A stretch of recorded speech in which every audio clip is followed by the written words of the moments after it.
So we are trying to do a broadcast. This will be part 2, whatever it says on the banner. This is part 2, and we are trying to conduct a broadcast. This is the Kudila television channel. This should be treated as part 2 of today's date, which is Thursday, 30th of December 2021. Now this is the penultimate day of the month of December. And it is also to be noted that Ghislaine Maxwell has got her birthday this month. And the Daily Mirror still calling her socialite. Now, all the evidence about her in the course of the prosecution shows that she has behaved in completely opposite way to the behavior that could justify her being called a socialite. Remember, this is the paper. This is not the edition, but this is the paper. This is the title. The Daily Mirror is the main title of the group, Mirror Group newspapers, that was, quote, owned by Robert Maxwell for a number of years. And during his ownership of the Daily Mirror, Maxwell stole. He robbed the pension fund of the Mirror Group employees.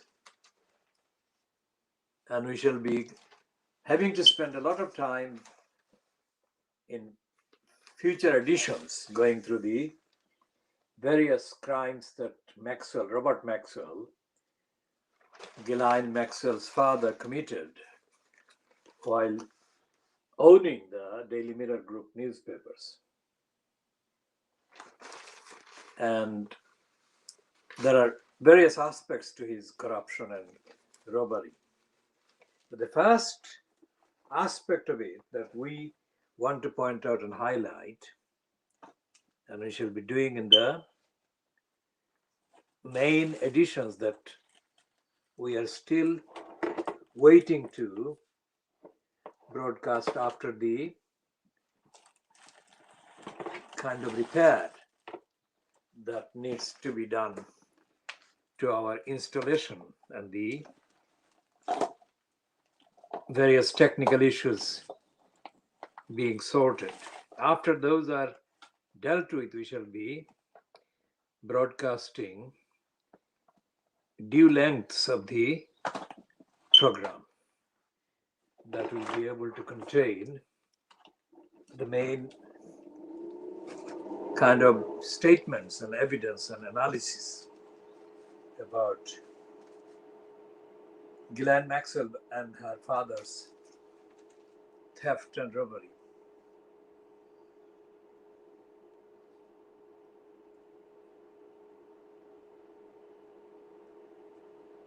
And the reason includes this one, the Mirror itself is highlighting that one on the right. That is on the right there. And it may not be very clear because of the light. And the heading is Detestable Side Shown in the Court. Now, detestable side is a reference to her own side, but they start with the paragraph. Her crooked father could not face the ignominy of jail, and Ghislaine Maxwell always felt she was above a prison cell. That is the first paragraph by Christopher Bucktin. Now that is a fair enough factual statement. As the daughter of media mogul Robert Maxwell, she had, up until his Marquis death, Marquis meaning mysterious and still not solved, in November 1991, lived a life of privilege, shielded by his billions. Where did he get the billions? He only got the billions by stealing and robbing the Mirror Group newspapers. Now that's number one. That is again subject to a lengthy original investigation and commentary that we shall be publishing and posting and broadcasting. The other aspect is the role of the Oxford City Council. Anyone watching this program, not necessarily this edition, but previous editions, or being familiar with the contents of our publications, will know that one of the other things that we do as a campaign, the Khudilar campaign, the movement defending the community in the East End of London, and associated projects, initiatives, and campaigns which we have been running for 70 years in the full context. But actually it goes back to the 1930s. And our main role as movement, as a campaign, as the projects is unique worldwide because we tell the truth against the lies. It may sound simple, but it is very expensive in every respect. So one of the things that we do is to focus on the corruption, actual individual corruption, institutional corruption, and impunity given to the crooks in positions of making decisions in the English local councils. And Oxford City Council, a Labour-controlled council, was robbed by Maxwell. And the corruption and criminality of Robert Maxwell, Ghislaine's father, included the practically zero rate of tax or liabilities that the council kind of received from him. And he bragged and boasted that the place, which is worth millions of pounds, called Headington Hall or Headington Hill Hall, that was the big complex that Oxford City Council owned. And Maxwell, instead of buying it, opted to rent it, and rent was absolutely nothing. So the Oxford City Council crooks knew that they were colluding with the exploitation by a robber and a criminal of the people of Oxford, the electors, the community of Oxford. And he did that for a very long time. So much so that this Headington Hall became the center of many lavish social events, which the crook Maxwell organized and held. But he was not doing so while at the same time being called a crook. He was not being called a crook openly. Ministers, cabinet ministers, etc., visited the hall in Oxford. Big, like a palace. And nobody rejected, as far as we know, as far as the list of the people involved as guests that have been published now so far. This is only the first day since the day of the conviction. And the fact that Maxwell was allowed to do that, and there was no controversy about that criminality by the elected members of the Oxford City Council, the controlling Oxford City Council. Of course, even that assertion that I've just made will be fact-checked later, not in this edition, because of technical issues that I have already stated a few times. So as far as I can see at this moment, the Oxford City Council was complicit, knowingly complicit with the crook. And no member of the elected council, Oxford Council, the majority, the Labour Party branded councillors, nobody made a fuss. Now think back to months ago when we started calling Keir Starmer the so-called leader of the Labour Party in Parliament, the political murderer of the Labour Party. So the political murder of the Labour Party is committed by every single councillor that stays silent to the crimes committed by the likes of Robert Maxwell. And you can go back to the various Yorkshire Labour-controlled councils in the context of the systematic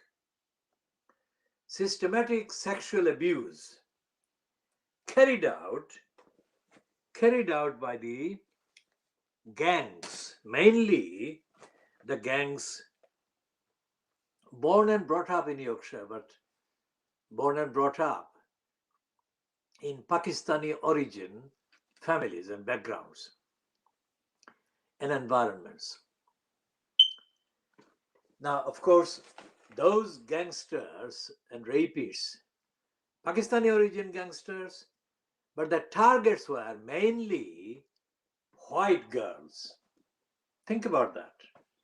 I mean, you could not imagine a more incendiary kind of combination in the context of Britain or Western Europe, where antagonism to Muslims, within quotation marks, has been piling for more than 1,000 years.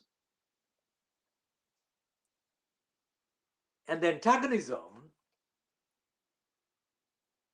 for most of the 1,000 years plus has been against Muslims that have been officially kind of innocent of any such crimes or any such gangster behavior. So, when I condemn Jeffrey Epstein and Ghislaine Maxwell, our movement is very aware, very aware of the likes of the Pakistani-born gangsters that targeted mainly white girls and sexually abused them, raped them, prostituted them, everything that Ghislaine has done. They have been doing in those gangs, by those gangs. Remember what we call ourselves. We call ourselves World Exclusive Diagnosis of Fleet Street. This is not just doing World Exclusive Diagnosis of Fleet Street, but we are also continuing to do World Exclusive Diagnosis of the so-called Muslims. Muslims in the mosques and Muslim so-called leaders across the entirety of Yorkshire region and elsewhere, including in London, including, in fact, the Muslim leaders so-called in the mosques in Tower Hamlets, in Newham, in Hackney, in Lambeth, in Southwark, in Islington, in Camden, in Westminster, and other parts of Greater London, 32 boroughs. All the Muslim leaders, on the evidence that you can fact check, are silent about the criminality, including sexual exploitation, pedophilia, rapes that go on. Rapes of Muslim girls by Muslim men in the Muslim communities that go on. What kind of Islam is it? And what kind of leadership is it? Now, it's not just the fault of the Muslim leaders colluding and complicit in silence. The big question is, what have the so-called non-Muslim prosecutor authorities and the police been doing about all of that? We raise the question and we shall be seeking answers.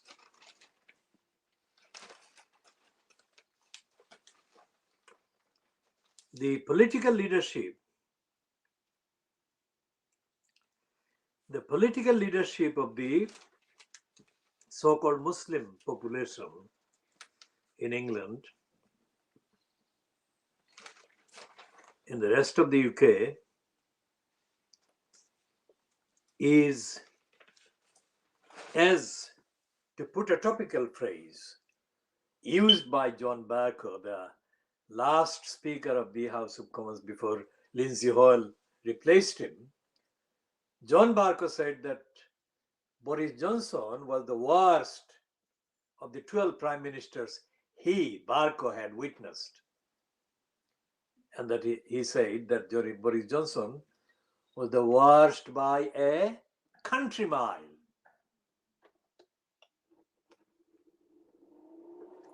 So what we shall be saying about the Muslim leadership, Muslim imams and the invidious, surreptitious personnel who occupy the positions in the mosque committees right across the UK. These surreptitious Muslim leaders are doing undeniable disservice to the idea of Muslim Islam, Islamic community. Collectively, they boastfully refer to the Ummah. It's an Arabic word, but they boastfully refer to the Ummah as part of their careeristic curriculum vitae, the careeristic CV. And these Muslim leaders of the mosques and the mosques fueled and linked kind of outfits parade these leaders in suitably attired dressings and styles, many of which are quite specifically identifiable as Muslims. The same thing happened for 70 years when the USSR was in existence. Many countries within the USSR have got significant Muslim populations. And for 70 years, none of the leaders of those Muslims spoke a single word that made one single international heading. What were they doing? Many of the Muslims' names have been Russianized, like Ahmedov, Ahmedova, and so on. It's the Russian kind of pronunciation, etc. It's not just a linguistic. It is not the linguistic surrender to the anti-Muslim colonialist culture that prevailed for 70 plus years. It's the mental surrender, cultural surrender, ethical and moral surrender. And from time to time during those 70 years, for business purposes only, Stalin and his successors and his predecessors would parade these quote Muslim tokens. And the Muslims were not speaking the truth, and they were given the career spots.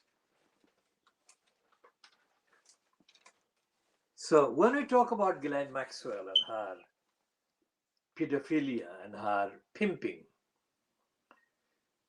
our campaign is absolutely aware of what happened in the USSR with the collusion of Muslim leaders and what has been happening in many of the Yorkshire and Northern English kind of council territories. Pakistani-born Muslim gangsters have been allowed to target mainly white girls for sexual exploitation, prostitution, abuse, and worse. And this has not been greeted with, or this has not been treated as a serious issue by the Fleet Street papers. Can you believe this? This very newspaper, the Daily Mirror, and the other ones that are running the Ghislaine Maxwell story, the Daily Mail, or the Times. Oops, the Times made a difference later by their overhyped but racist reporter. But even the Times actually colluded with the Pakistani-born criminals that targeted the mainly white girls for sexual grooming, prostitution, rape, and so on.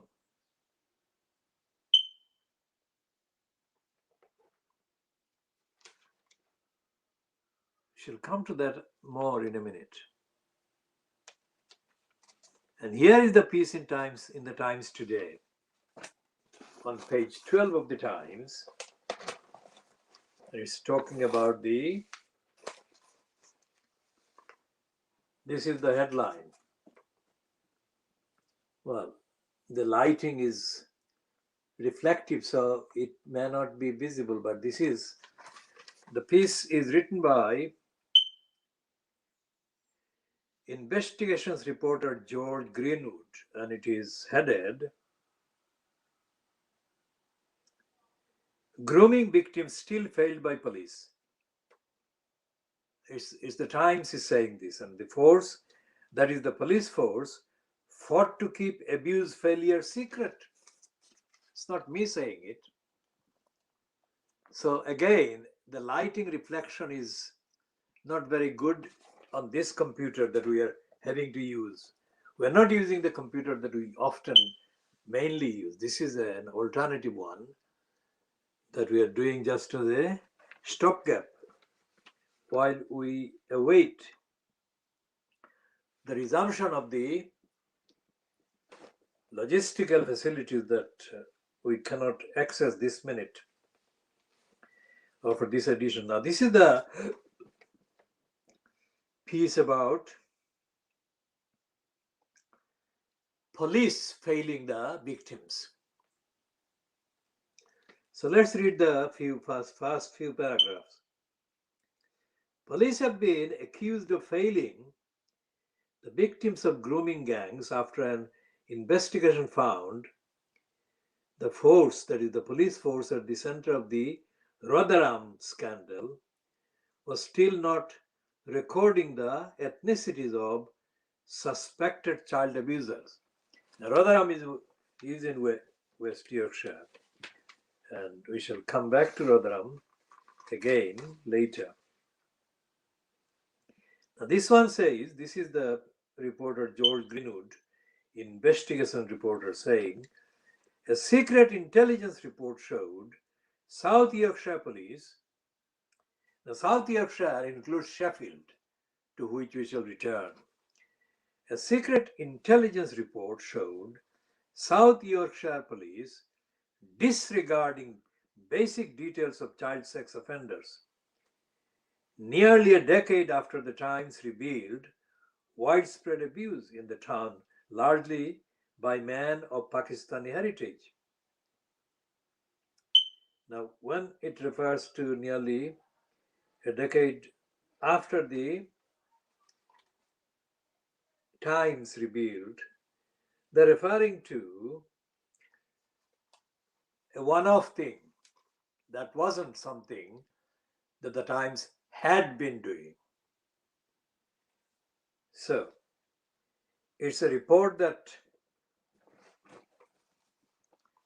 has been overhyped by the reporter himself and by the Times itself and the couple of members of parliament from that area who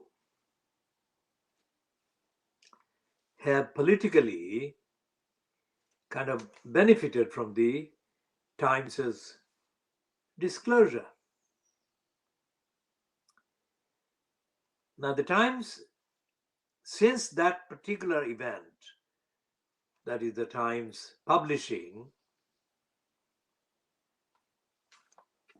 the evidence of the widespread grooming and abuse and prostitution of the children, mainly white children. These are young girls, they're all children. There have been many references to the role of the Times. But even now, although this today, the 30th of December edition of the Times, on page 12, is claiming that the police have failed the victims. That's not true. Because it's not the police only, or it's not only the police. It's the members of parliament, and it's the local councils and councillors and the Labour Party. So take this in context about the concern that has been kind of boasted of by Gordon Brown in the last 3 days about Afghanistan. Gordon Brown wants to come across as being caring and concerned about the plight of the people of Afghanistan that Britain has abandoned and has left them to face famine and hunger and starvation. But Gordon Brown was in power. Gordon Brown was in power as the second, number 2 to go to Tony Blair during the whole period of 1997. 13 years, 1997, May 1997 to May 2010. Now, did Gordon Brown make any mention of what was going on in Yorkshire, in Rotherham, or in any other Labour-controlled councils? Did he make any reference? Did he issue anything? Most certainly not. Did Tony Blair do anything? Most certainly not. In fact, when there was a demand for a genuinely rigorous kind of machinery to be created against racism in the wake of the widespread allegations of racism and racist failure by the local Metropolitan Police to deal with the murder of Stephen Lawrence. When there was a demand for real scrutiny to be set up on a permanent footing for auditing state agencies and operations that were racist, Tony Blair as the Prime Minister for the 10 of those 13 years, 1997 to 2007, Tony Blair blocked it. So you extrapolate Tony Blair's racist behavior. He was blocking an anti-racist move. You extrapolate that and apply to the behavior of the local Labour Party councillors, and Labour Party controlled councils in doing what the Times report today is accusing the police of doing. That is to say, South Yorkshire Police Force fought to keep abuse failures secret. Tony Blair reportedly said that to set up an genuinely anti-racist investigation platform, agency or organization in the UK would create a nightmare of anti-racist activity. How wrong was the racist? Racism is the nightmare. In his case, and in the case of the South Yorkshire Police, in the context of the white girls being groomed and exploited, nightmare for those girls that the South Yorkshire Police have been fighting to allow to be continued, if you like. If the failings are being kept secret, then the alternative is the perpetuation of the violation and the violence and the organized grooming and the organized sexual exploitation of the mainly white girls. So where do the victims go? Where do the parents of Stephen Lawrence go? And where do those girls, white girls, groomed by the Pakistani origin, gangs of rapists go? Where do they go for justice? So here in the Times, let's read the thing a bit more. Now it was the report by Andrew Norfolk, the first report that the Times actually published about the groomed girls in Yorkshire. But Norfolk exposed himself as a racist moron and thereby discredited his previous work when he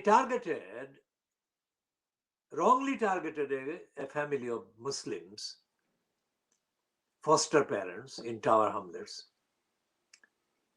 and accused them wrongly, absolutely without foundation, of turning a blonde white Christian girl into Muslim. So when I say that we do the world exclusive diagnosis of Fleet Street papers, this is the kind of stupidity, racist stupidity that we have in mind. Andrew Norfolk, I published an open letter to him. I published that open letter, carried in the UK Press Gazette, which is now known as pressgazette.co.uk. But Norfolk didn't reply. He didn't even bother to reply. There is no one, no Muslim or non-Muslim, commentator or observer or campaigner or writer other than me who has done that. So it is significant that Andrew Norfolk stayed silent, and he's still silent to my questions to him. Very modestly written, because I know his limitations, so I didn't expect him to become highly moral. I expected him to be highly responsible and ethical, but he failed to do either. He failed to be either. So let's read this piece today in the Times, which is headed Behind the Story. It feels horribly familiar. More than 10 years after the Times first investigated the targeted abuse of girls by organized groups of men, largely of Pakistani heritage in Rotherham, South Yorkshire, it is deeply worrying to realize that child protection authorities are still making similar mistakes. This is Andrew Norfolk's piece in the Times today, which is on page 12, and the subheading under which his piece is published is Behind the Story. Much progress has been made, and no one should imagine that these are simple crimes to investigate. Swiftly identifying those at risk is vital, as is communication between different agencies. The child regularly missing from school, a 12-year-old seeking contraception, an underage pregnancy, and reports of a sexualized behavior are all warning signs that police will miss unless systems are in place to enable information sharing. Back in 2010, multi-agency working on child sexual exploitation, abbreviated to CSE, was in its infancy. But it is disturbing to learn that important information from schools and sexual health clinics is still not readily available for the police. Now, this piece is obviously an excuse, an apologia by Andrew Norfolk for the police. And we shall read the rest of his piece to understand what I mean by apologia. A decade ago, a leaked police intelligence report revealed that in 2010, only 3 officers in the entire South Yorkshire police force had responsibility for child sexual exploitation. One was part-time and the other 2 had additional portfolios that take up at least half their time.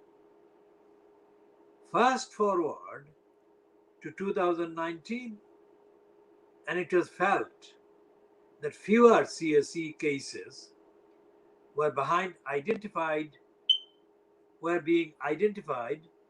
than a year earlier because of competing demands to investigate other crimes. Now, this whole piece by Andrew Norfolk is a pack of lies.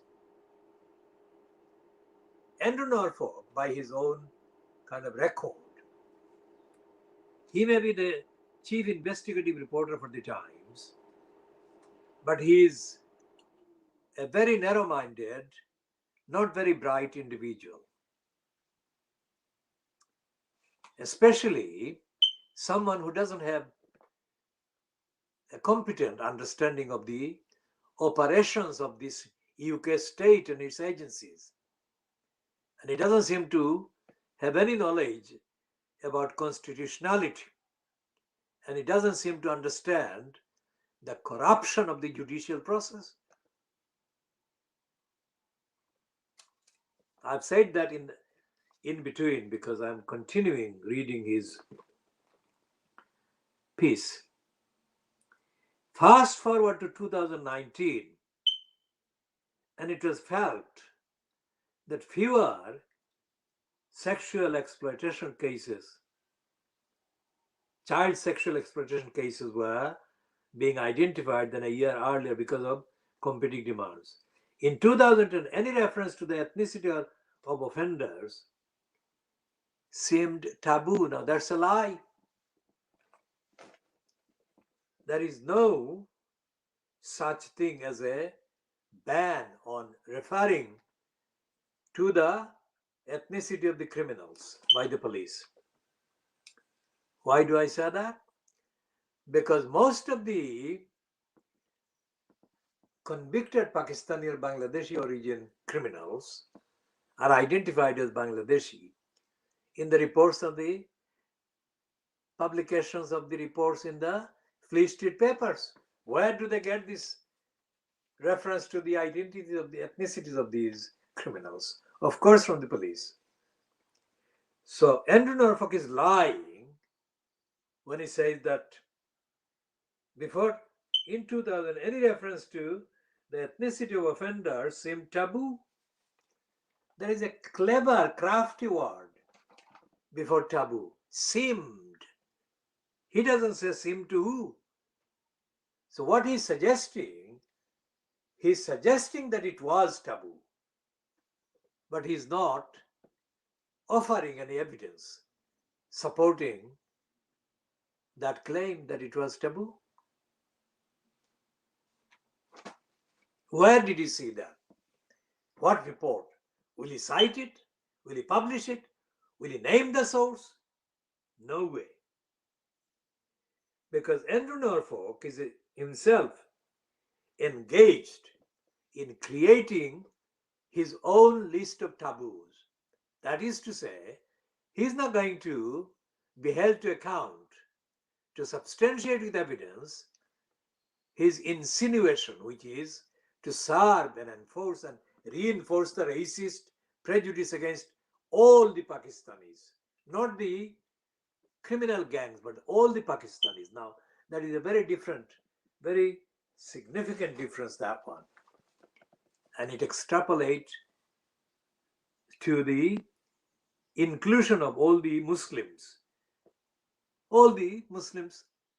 innocent ones. See how it works? So Norfolk goes on to say, in 2010, any reference to the ethnicity of offenders seemed taboo. Rotherham Council warned that a year in a confidential report that Rotherham Council warned that year, that is, warned in 2010, the moron doesn't say, but that is what he should say.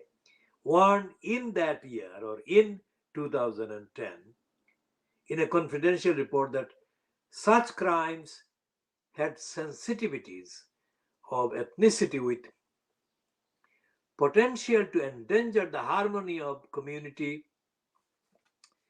relationships. Now,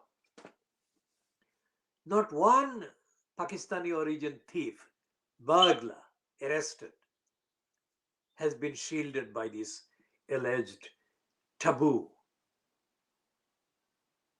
So why is he saying that this was applied to shield the sex groom gangs? There is no evidence. A 2014 inquiry by Alexis J. Now this criminal Alexis J. is a liar. And we shall come to evidentially explaining how Alexis J. is a liar. A 2014 inquiry by Alexis J. and a damning follow-up report by Baroness Casey. Now, these are two of the most overhyped, sinister, racist, anti-Muslim liars going in this country. Alexis J. and Baroness Casey. Casey is the racist Louise Casey, a former employee in the UK Central Government Department, from where Tony Blair's regime retrieved her and floated her as the Tsar. And Louise Casey is a racist. Louise Casey is an ignorant, idiotic, corrupt, unfit for purpose individual who doesn't know any of the facts about the main cases that she has been given credit for highlighting. That is on the facts. Anyone watching this can look up, but you have to be very patient because Louise Casey, like a virus, has been inflicted on society on almost any or all controversial issues that the government cannot deal with, and the government hasn't got the competence to deal with, and the government is too racist to give to African or Asian dedicated campaigns and campaigners to deal with, who are the only people who can deal with these. So Louise Casey is one of those women like the racist criminal, the Scottish racist criminal called Baroness Helena Kennedy, who is a licensed law trading court barrister and a QC. Helena, the racist criminal, Kennedy winked at me in a lift. I had not known this criminal, nor had she met me ever. And we were the only two people on the lift going up. And she winked at me. How dared the racist criminal wink at me? I didn't know her. So why did she wink at me? I shall update on that in due course, not in this particular edition. That happened in the late 1990s, just before the election of May 1997. And it was in a building next to or near the Palace of Westminster.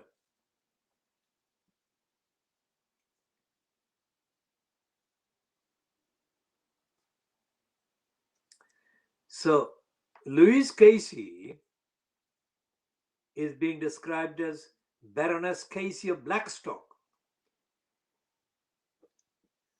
This suggests that her stock in trade is to exploit and expropriate and misappropriate the work for which credit belongs to black people.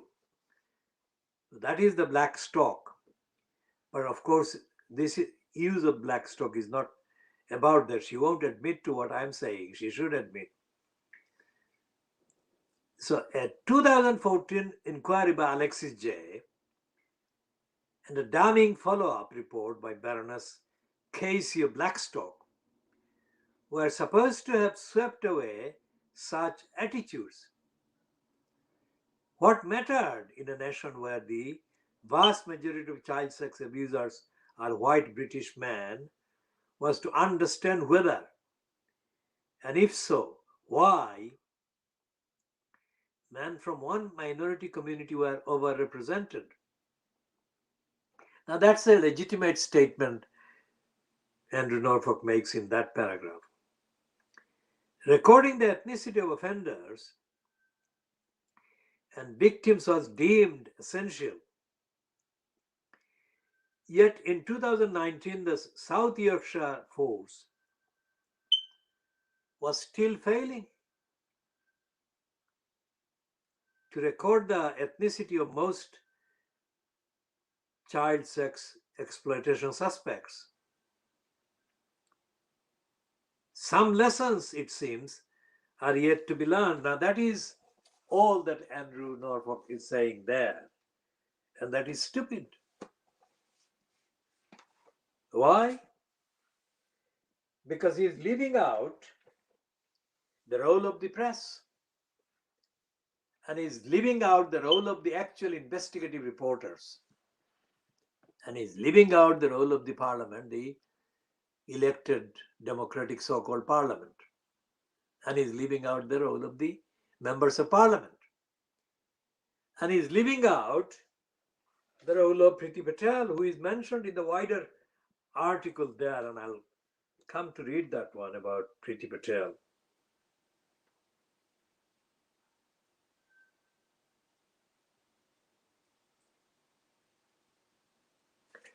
Because they're saying that she has said, Priti Patel that is, that community and cultural factors are clearly relevant to understanding why people offend. And she said, the strongest possible action would be taken against any forces that fail to comply with this new duty. I reviewed these historic failings and, like the investigation by the Times, found that data collection on offenders is still poor, which is why I am making it mandatory for police forces to record the ethnicity of those arrested and held in custody as a result of their suspected involvement in grooming gangs. She said, the Home Office plans to do this by amending recording rules that govern what information police forces are required to obtain about people they arrest. Now, listen, you morons. When the police, say, take the example of London, when the police stop and search, who do they stop and search? The overwhelming, overrepresented group, of course, are the people of the Caribbean, African Caribbean background, followed by,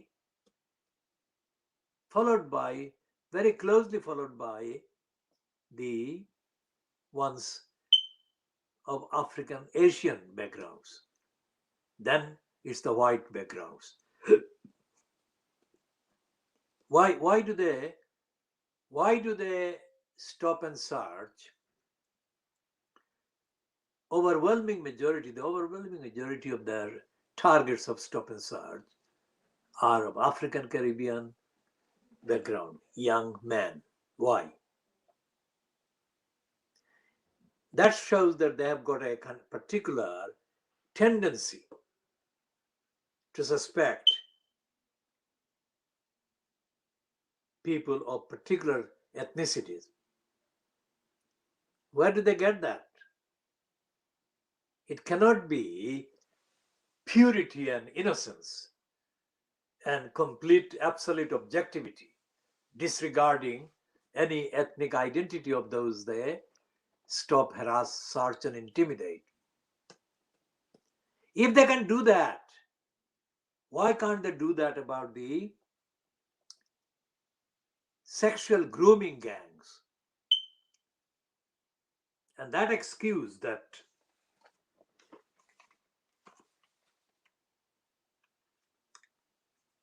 Andrew Norfolk quotes, sensitivities of ethnicity with potential to endanger the harmony of the community, of community relations. Now, where on earth in England is there such harmony? Where can you find this harmony? I have been taking pictures for decades. I am a photojournalist like nobody else because of my subjects, because of my actual exclusive nature of my photographs and the powerful images that I capture. So when I was walking down Brick Lane, I focused my camera on a building which is now demolished. And the reason I focused my camera on that building at that time was because I knew it would soon be replaced by another structure which has emerged in its place since that particular date when I tried to photograph it. Now, anyone who knows about photography, knows about the streets, and anyone who knows about Brick Lane would know that aiming my camera from the opposite side of the road from the building I was photographing could not possibly be an act of suspicious kind of nature.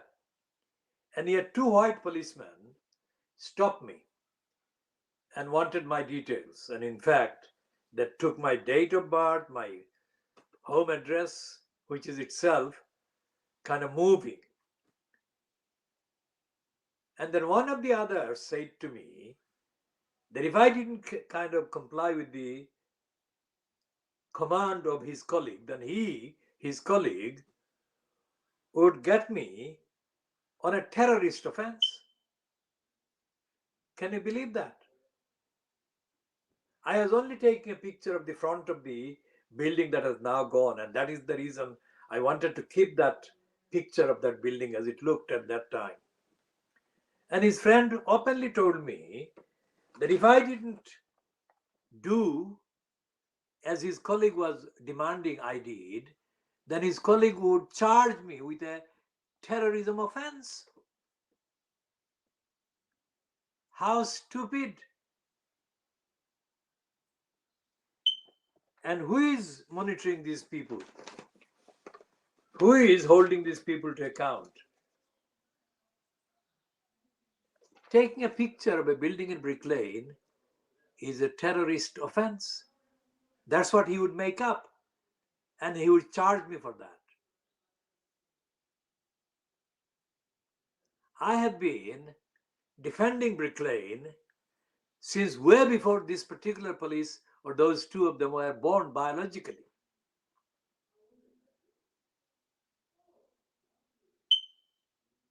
And I've been doing this for a very long time, since way before Cressida Dick, with the current commissioner of the police in the Metropolis, was even old enough to be a policewoman. Now, the only MP that this Times item about Rotherham mentions is Sarah Champion, the Labour MP for Rotherham, who is quoted as saying, given the failures to recognize warning signs of abuse in the past, it is alarming that vital information is still not always available to officers. An accurate offender profile is vital if police are to proactively break up abuse networks. Now, Sarah Champion is herself a racist. Now, despite the fact that we know that she is racist, we have in the past more than once given her credit for raising the issues that she has raised over Rotherham and the nearby areas. So what she is doing here is a disservice to the cause of fighting crime. Offender profile is something wider than the ethnic origin, ethnic identity of the particular individual. So who does she think she is fooling? It's a racist tool to create a profile based on ethnicity is a tool and is discriminatory.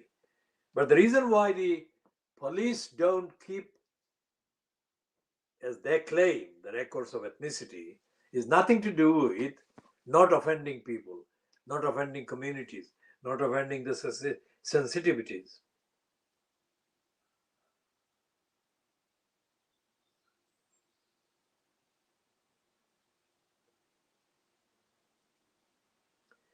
So Tim Forba, the Deputy Chief Constable for South Yorkshire, said child sexual exploitation remains an issue in South Yorkshire and across the country.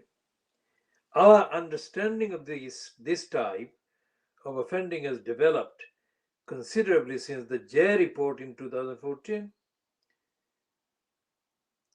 And the way we deal with it has improved greatly. That is an absolute pack of lies. Alexis Jay and Louise Casey are two racist morons.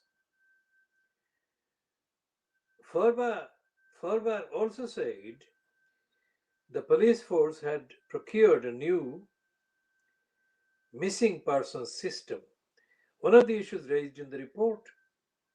South Yorkshire police have spent a year covering up serious failures to tackle the sexual abuse of children.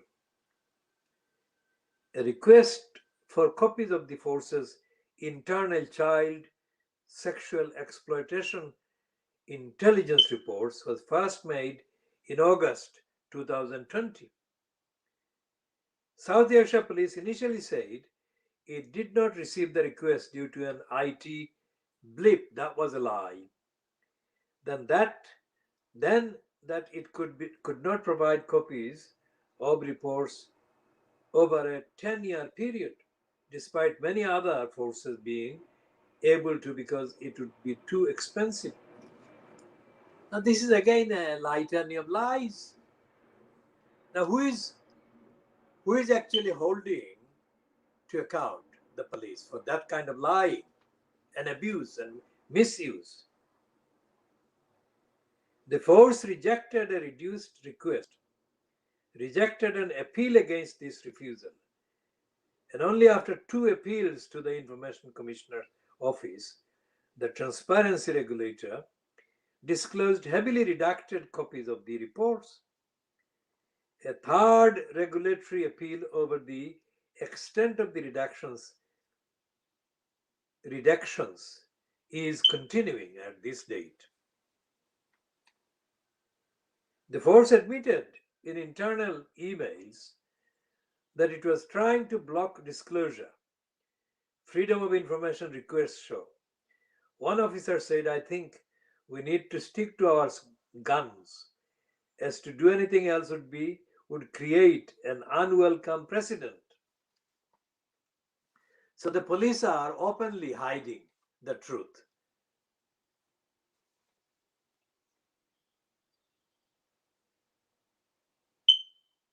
South Yorkshire Police was not alone. Staffordshire Police argued that they could not release reports because their IT structure was so poor it would be too expensive to locate them.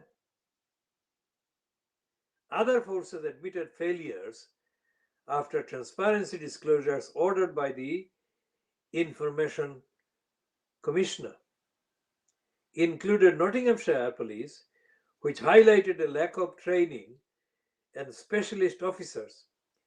A 2015 report by Cumbria Police found that some officers viewed victims as being willing participants in the crimes against them without properly checking the background of these cases. So that is the report in the Times today. Just it fell into my hand just as I was talking about this set of cases in Yorkshire. It wasn't something I had seen before I spoke about it.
And the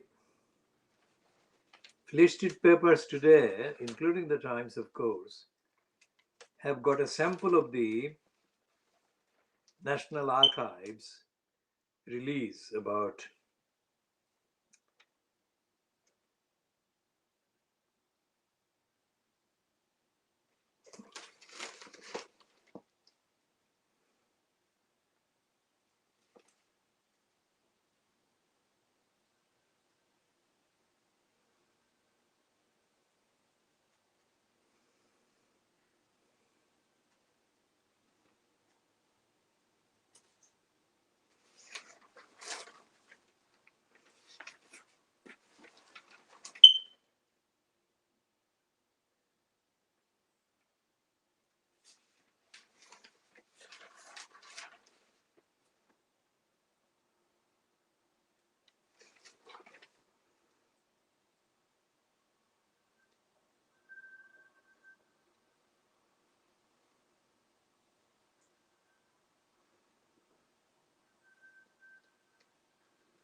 And there is the Times editorial. There are 3 editorials. The middle one is Memorial to Truth. Putin's suppression of human rights groups is a squalid act of censorship. Now, this is what, remember at the beginning of this edition, I talked about the collusion of Muslim kind of leaders within the USSR over 70 years. The Times didn't publish any editorial, or nor did any other Free Street papers even recognize the existence of Muslims in the USSR. I mean, all the evidence shows that the Times, in fact, suppressed the letter or letters sent to the Times by Alexander Solzhenitsyn. And the Times doesn't have, or didn't have, the courage, the moral courage to admit that they suppressed Solzhenitsyn's letter or letters until after he died. So Fleet Street is corrupt as the Times is and has been. The headline, the first one of the 3 leader comments, is headed "A Vulnerable Prime Minister." Boris Johnson has suffered a dramatic collapse in his popularity and authority. Not only his own future, but the reputation of his government is now at stake. We shall be talking more about that in the next edition. Because of the logistics and the connected issues, we shall conclude this edition, the part B, at this time.